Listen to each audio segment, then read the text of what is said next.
Hello, I am Andrew Kahn, the University of Michigan men's basketball beat writer for MLive. I'm joined by Kyle Lawson, who does the same thing for Michigan State.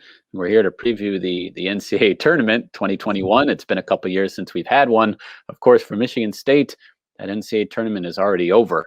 Kyle, the last time we spoke, we were previewing the Big Ten Tournament. Michigan State was a small favorite in that game. They ended up losing. Stay in Indianapolis, get in at-large bid to the big dance in that play-in game, the first four, as the NCAA calls it, an 11 seed, small favorite in that game against UCLA, and kind of fall apart in the second half and lose in overtime. Before we kind of move on to Michigan, let's talk about what happened to Michigan State late Thursday night. Yeah, kind of a fitting end to the season, and I think kind of their season told in one game. Good start. I thought their first half was, at least offensively, the best half I've seen them play all year. Moving the ball really well, hitting shots, scoring I think 44 points, shooting 55%. So, like we have a lot of times this year with this team, it's like, they figured it out. They finally got 3 or 4 guys scoring. Their point guard play was pretty good. And then the second half, they turn back into a pumpkin, for lack of a better phrase. They started making a lot of the mistakes that we've seen them make. Offense tightened up, didn't look quite as good, and then got in a close game down the stretch, and they just haven't been good in those. They pulled out a couple, but made key defensive mistakes. Didn't get a key rebound at the end. Had a shot to win the game, and just did not run a good play with a couple seconds left, and Aaron Henry airballs a shot. And then they just looked like they ran out of gas, which surprised me a little bit because they had a lot of time off, but that's kind of been the look of this team. So if you're a Michigan State fan and you stayed up to watch, it was not unfamiliar at all. It was something you're used to seeing, but kind of fitting for a way for this team to go out. Yeah, you meant the pumpkin reference. It was certainly well after midnight by the time that one ended. Did you get any sense? I know it's hard in the Zoom environment, not being in the locker room, for how this team felt about this season, given, started well, kind of a very rough patch, but got the big wins needed to get into the tournament. And then, as I mentioned, had to just stay in Indianapolis and wait, only for it to end kind of even before it officially began. I mean, a lot of people view the tournament as starting today with the first round. Michigan State didn't even make it there. What was the vibe? We only got to talk to Josh Langford, who, obviously he was upset, but I think this team accomplished what it wanted to by getting here. In Michigan State, the NCAA tournament streak is a very big deal. It's a very big deal to Tom Izzo. It's a very big deal to former players, all the big names that have been through. They've been 22 straight years. Since Duke didn't make it this year, only Kansas has a longer active streak now. So it's something they're very proud of. And this is a team that, for all the reasons I mentioned before, all their issues, they were 10-9 in mid-February. And myself and Tom Izzo even admitted he too thought that they were done. And they go on that big run to end the season. They beat Michigan in the finale, but also beat Illinois and Ohio State. And I kind of wondered with this team coming in, it seemed like they had made their huge accomplishment. I mean, this never looked like a team that was going to make a run. They were way too inconsistent. They didn't have enough good contributors. So it felt like, man, this feels like a team that has accomplished its goal for the year. And this is kind of gravy. And how does a team like that get up for another big game and get up to make a run? And they certainly said all the right things, but I guess that maybe bore out true a little bit because they didn't look like a team that was really ready to go on a run in this tournament. Fair enough.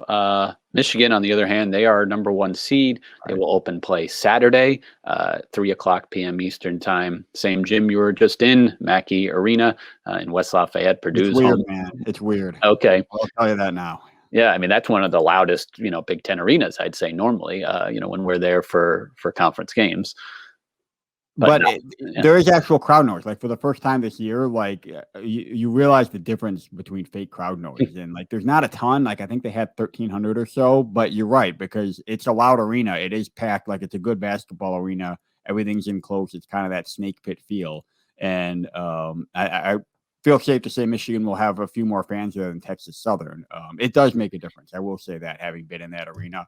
The home court advantage was actually real for Michigan State. It didn't help them, but it was real. So, okay, yeah. So Michigan will play Texas Southern, who did win their play-in game on Thursday. Again, Saturday, 3 o'clock. The winner will move on. You would certainly expect that to be Michigan. Only once in history has a 16 beat a one to then play the winner of the 8-9 matchup between LSU and St. Bonaventure. I get a sense from seeing other people's brackets that LSU is kind of the popular choice here, even though they're only a 2-point favorite. It's an 8-9 game, but they've got some talent on that team. They've got some NBA talent, and they can score. I mean, a top 5 offense nationally. So that could be an interesting matchup. You've got Florida State as the 4 seed, potentially looming. Colorado's the 5. Heck, Georgetown, the 12, just won the Big East tournament, as hot as any team in the country. Bottom part of the bracket, some very talented teams. SEC champion Alabama. You've got Texas as a 3 seed. So yeah, it's tough, but I will say, Michigan is still the betting favorite, at least, to come out of that region. Even though so many experts are not picking them, yeah, they still are the favorite. I guess, what do you see from, kind of a somewhat of an outsider's perspective for Michigan's their draw in this East region? I guess I think you've used the phrase before, which I enjoy. The surest bet is the opposite of a sports writer consensus. Is that how that goes? Yes, absolutely. And the sports writer consensus right now seems to be that Michigan is not going to the Final Four. And there's logic to that, but it seems like so often in this tournament, what's logical doesn't happen. So I would not be surprised at all. I mean, I didn't pick it because I like Florida State and Alabama in their region. I don't think the ACC is great this year, but I think Florida State's been there before. And I think they have a chance to knock them off. I'd be surprised if LSU or Bonaventure did.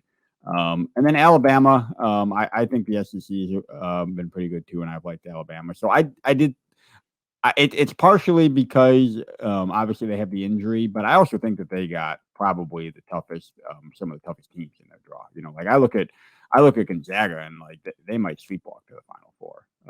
They already beat all those teams. Yeah, they beat the 2, 3, and 4 seeds in their region by double digits already. So it's easy to just sit here and say, oh yeah, Michigan lost livers. They're not going to make it. But to me, it's a combination of them losing livers and them having a tough draw. But that said, what we think is going to happen rarely seems to happen in this tournament. So would not surprise me at all to see Michigan in Indianapolis in a couple weeks.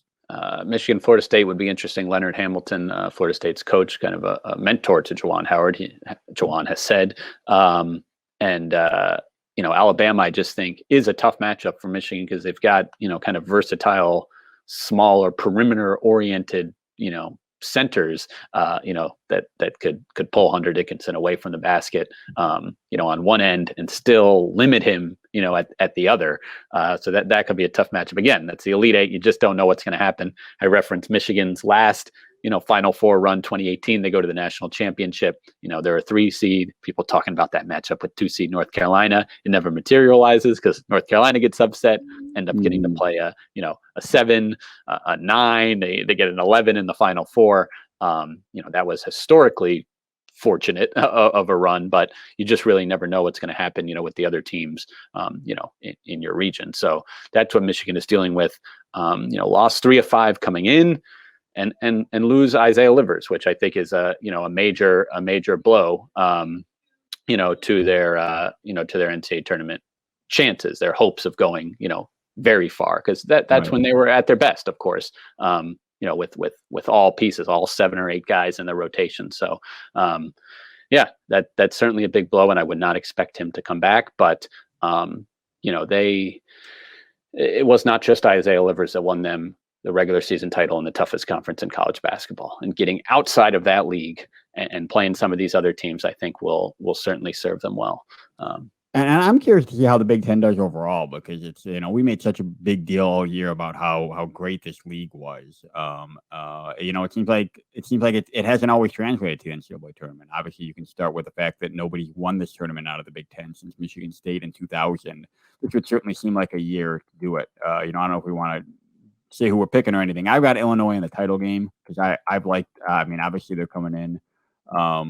They're coming in with some momentum. I think having 2 really good players is usually kind of what does it in this tournament. I like the way those guys are playing. But I think Purdue's got a decent draw. I wouldn't be surprised to see them go deep. We talked about Michigan. Like I think they've got.